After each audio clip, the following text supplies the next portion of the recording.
sekarang kita akan menjawab soal dari uji kompetensi 133 nomor 13.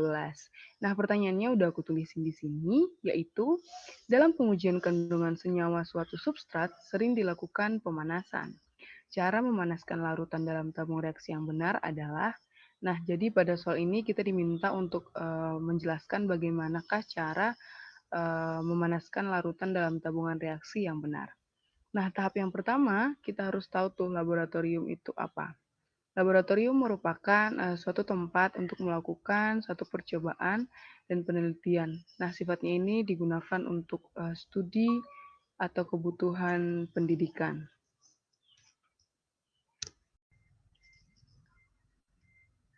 Nah, oke, jadi di sini aku udah tulisin beberapa cara dan juga tahapan untuk memanaskan larutan dengan menggunakan tabung reaksi. Nah, yang pertama, tabung reaksi kita isi dengan menggunakan larutan maksimal sebanyak sepertiga dari besarnya tabung reaksi. Kemudian, tahapan yang kedua, api pemanas hendaknya terletak pada bagian atas larutan. Jadi jangan berada di bawah larutan supaya panas dari api tersebut itu merata pada larutan.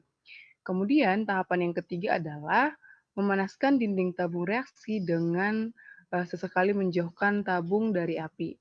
Kemudian yang keempat, tabung reaksi digoyang agar pemanasan terjadi secara merata. Lalu, mulut tabung reaksi juga bisa kita arahkan pada tempat yang aman atau jauh dari kita atau orang lain supaya tidak melukai kita ataupun orang lain.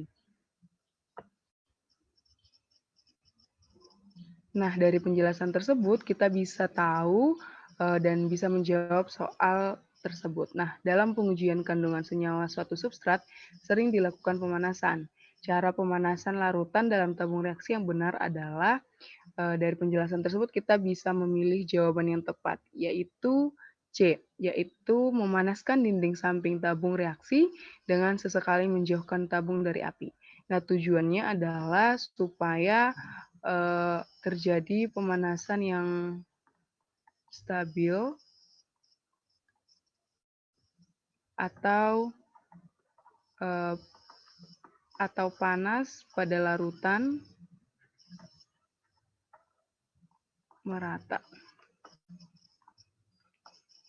Jadi jawaban yang tepat adalah pilihan C. Terima kasih.